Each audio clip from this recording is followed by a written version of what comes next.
Welcome back to family. അപ്പോൾ ഇന്നത്തെ നമ്മുടെ വീഡിയോ വരുന്നൊരു കുട്ടി ഷോപ്പിംഗ് ആണ്. ഷോപ്പിംഗ് ഓണത്തിൻ്റെ അല്ല കേട്ടോ, എൻ്റെ ബ്രദറിൻ്റെ കല്യാണം വരുന്നുണ്ട്.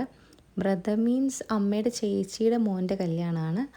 അപ്പോൾ നമ്മൾ അതിൻ്റെ ഷോപ്പിംഗാണ് ചെയ്യുന്നത്. ഓണത്തിൻ്റെ ഷോപ്പിംഗ് ഞങ്ങളൊന്നും ചെയ്തിട്ടില്ല. കല്യാണത്തിൻ്റെ ഷോപ്പിംഗ് തന്നെ ചെയ്യുന്നപ്പോൾ ആകെ ലേറ്റായിരുന്നു. കല്യാണം വരുന്നത് ഓണത്തിന് തൊട്ട് മുന്നെയാണ്, തൊട്ട് മുന്നത്തെ സൺഡേ വരുന്നത്. അപ്പോൾ അതിനായിട്ടുള്ള ഷോപ്പിങ്ങിനാണ് ഞങ്ങളിപ്പോൾ ഇറങ്ങിയത് സത്യം പറഞ്ഞു കഴിഞ്ഞാൽ. അപ്പോൾ ഞങ്ങൾ നേരെ പോയത് നമ്മുടെ പാലാരിവട്ടം സിറ്റി സിൽക്സിലേക്കാട്ടോ. അപ്പോൾ ഞാനും കുഞ്ഞും കൂടി അതിൻ്റെ ഇടയ്ക്ക് ഭയങ്കര കളിയാണ്. ആളിപ്പോൾ കാറിൽ കയറിയ ഭയങ്കര ബഹളവും കാര്യങ്ങളൊക്കെ, കളിക്കാൻ വണ്ടിയൊക്കെ കാണുമ്പോൾ ആൾക്ക് ഭയങ്കര സന്തോഷം. അപ്പോൾ ഞങ്ങൾ നേരെ സിറ്റി സിൽക്സിൽ പോയി. അവിടെ ചെന്ന് ഷോപ്പിംഗ് ഒക്കെ വേഗം കഴിഞ്ഞു കേട്ടോ. കുറച്ച് കൺഫ്യൂഷൻ ഉണ്ടായിരുന്നു എനിക്ക്, എന്നാലും ഷോപ്പിംഗ് ഒക്കെ ഞാൻ വേഗം കഴിച്ചു. കാരണം അവിടെ എനിക്ക് മാത്രം ഡ്രസ്സ് എടുക്കാനേ കയറിയുള്ളായിരുന്നു. ഇവർക്ക് അച്ഛനും മോൾക്കും വേറെ സ്ഥലത്ത് നടക്കുന്നത്, എനിക്ക് മാത്രം എടുക്കാൻ വേണ്ടിയിട്ട് തൽക്കാലത്തേക്ക് അവിടെ പോയത്. സാധാരണ നമ്മൾ പെണ്ണുങ്ങൾക്കാണ് കുറച്ച് ടൈം കൂടുതൽ എടുക്കുന്നത്, പക്ഷേ ഞങ്ങളുടെ കാര്യത്തിൽ നേരെ ഓപ്പോസിറ്റാണ് വരുന്നത്. ഞങ്ങളുടെ കാര്യത്തിൽ നേരെ ഓപ്പോസിറ്റ് വരാൻ കാരണം എനിക്കിഷ്ടപ്പെടുന്നത് ആൾക്ക് ഇഷ്ടപ്പെടില്ല, ആൾക്ക് ഇഷ്ടപ്പെടുന്നത് എനിക്കിഷ്ടപ്പെടില്ല. അങ്ങനെയാണ് ഞങ്ങളുടെ ഇടയിലെ കാര്യം വരുന്നത്. എൻ്റെ ഡ്രസ്സിൻ്റെ കാര്യത്തിൽ അങ്ങനെ കൺഫ്യൂഷൻ വരാറില്ല, ആളുടെ ഡ്രസ്സിൻ്റെ കാര്യത്തിലാണ് അങ്ങനെ ഒരു പ്രശ്നം വരുന്നത്. ഞങ്ങൾ വീട്ടിൽ നിന്ന് ഇറങ്ങിയപ്പോൾ തന്നെ നല്ല ലേറ്റ് ആയിരുന്നു. തിരിച്ച് വേഗം ഷോപ്പിംഗ് കഴിഞ്ഞെങ്കിലും നല്ല ബ്ലോക്കായിരുന്നു. ഒന്നാമത്തെ കാര്യം ഇട ദിവസമായിരുന്നു, കുട്ടികൾക്ക് സ്കൂളുള്ളതുകൊണ്ട് സ്കൂൾ കഴിഞ്ഞ് വരുന്ന പിള്ളേരുടെ വാനും സ്കൂൾ ബസ്സിൻ്റെയും ഒക്കെ ആ ഒരു തിരക്ക് കാരണം നല്ല ബ്ലോക്ക് ഉണ്ടായിരുന്നു. അപ്പം ഞങ്ങൾ സത്യം പറഞ്ഞാൽ വേറെ സ്ഥലത്തേക്കൊക്കെ പോകാമെന്ന് വിചാരിച്ചിരുന്നു, പക്ഷെ അന്ന് എന്തായാലും പ്ലാനിങ് നടക്കില്ല എന്ന് ഞങ്ങൾക്ക് മനസ്സിലായി. അത് വേറൊരു ദിവസത്തേക്ക് ഞങ്ങൾ മാറ്റി വെച്ചു. അവിടെ നിന്ന് ഞങ്ങൾ നേരെ പോയത് സ്റ്റുഡിയോയിലേക്കാട്ടോ. സ്റ്റുഡിയോ ഞങ്ങൾ നേരെ പോയത് നമ്മുടെ ബൈപ്പാസിൻ്റെ അവിടെയുള്ള സ്റ്റുഡിയോയിലേക്കാണ് ആദ്യം പോയത്.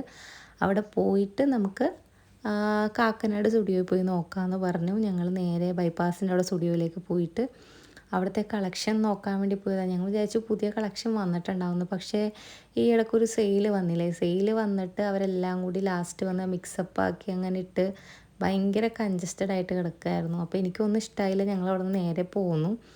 അവിടെ നിന്ന് ഇറങ്ങിയപ്പോൾ തന്നെ അത്യാവശ്യം ഇരുട്ടായി. ഞങ്ങളവിടെ എത്തിയപ്പോൾ 6 മണി കഴിഞ്ഞായിരുന്നു. അത് കഴിഞ്ഞ് ഇരുട്ടായി, തിരിച്ച് പോന്നു. അത് കഴിഞ്ഞ് ഞങ്ങൾ നേരെ കാക്കനാട് സ്റ്റുഡിയോയിൽ പോയായിരുന്നു കേട്ടോ. അതിൻ്റെ ഇടയിൽ ഞാൻ ആഡ് ചെയ്തിട്ടില്ല. പിന്നെ ഞങ്ങൾക്ക് വിശന്നപ്പോൾ ഞങ്ങൾ ഫുഡ് കഴിക്കാൻ നമ്മുടെ അറേബ്യൻ പാലസിലേക്കാണ് പോയത്. നമ്മുടെ ഫേവറേറ്റ് ഫുഡ് സ്പോട്ട് എന്ന് തന്നെ പറയാം, അറേബ്യൻ പാലസ്. അവിടെ നിന്ന് ഇറങ്ങിയപ്പോൾ തന്നെ കുഞ്ഞ് നല്ല ഉറക്കമായി. പിന്നെ ഞങ്ങൾ നേരെ വീട്ടിലൊക്കെ വെച്ച് പിടിച്ച, കാരണം ഞങ്ങൾ അവിടെ നിന്ന് ഫുഡും കാര്യങ്ങളൊക്കെ കഴിച്ചിറങ്ങി കഴിഞ്ഞപ്പോൾ ഏകദേശം 9:30 മണിയായിരുന്നു. ഇപ്പോൾ ഫുഡ് കഴിച്ച് കഴിഞ്ഞാൽ എന്തെങ്കിലും മധുരം കഴിക്കണമെന്നുള്ളത് ഇപ്പോൾ എനിക്ക് ഭയങ്കര നിർബന്ധമായിട്ടുള്ള കാര്യമാണ്. കൂടുതലും എനിക്ക് സൈൻ ലെമൺ കഴിക്കാനാണ് കേട്ടോ. എനിക്ക് ഇവിടുത്തെ ചീസ് ബോംബ് ഭയങ്കര ഇഷ്ടമാണ്. ഞാൻ എപ്പോഴും വാങ്ങിച്ചൊന്നും കഴിക്കില്ലെങ്കിലും മാസത്തിൽ ഒരു 1, 2, 3 തവണ 3 തവണയെങ്കിലും ഞാൻ വാങ്ങിച്ച് കഴിക്കുന്നുണ്ട് ചീസ് ബോംബ്. എനിക്ക് ഭയങ്കര ഇഷ്ടമാണ് അവിടുത്തെ. ചിലവർ പറയും അയ്യോ തലക്ക് മത്ത് പിടിക്കുന്നതെന്നൊക്കെ പറയും, പക്ഷേ എനിക്ക് ആ പ്രശ്നമില്ല. അതിൻ്റെ ഇടയ്ക്ക് നമ്മുടെ കുഞ്ഞ് എഴുന്നേറ്റായിരുന്നു കേട്ടോ. ആ എഴുന്നേറ്റേന് ഒരു കളിയും ചിരിയാണ് മുഖത്ത് കാണുന്നത്. പിന്നെ അവിടെ നേരെ നമ്മൾ വെച്ച് പിടിച്ച് വീട്ടിലേക്ക് പോയിട്ടോ, കാരണം അച്ഛൻ അവിടെ നോക്കിയിരിക്കുകയാണ്.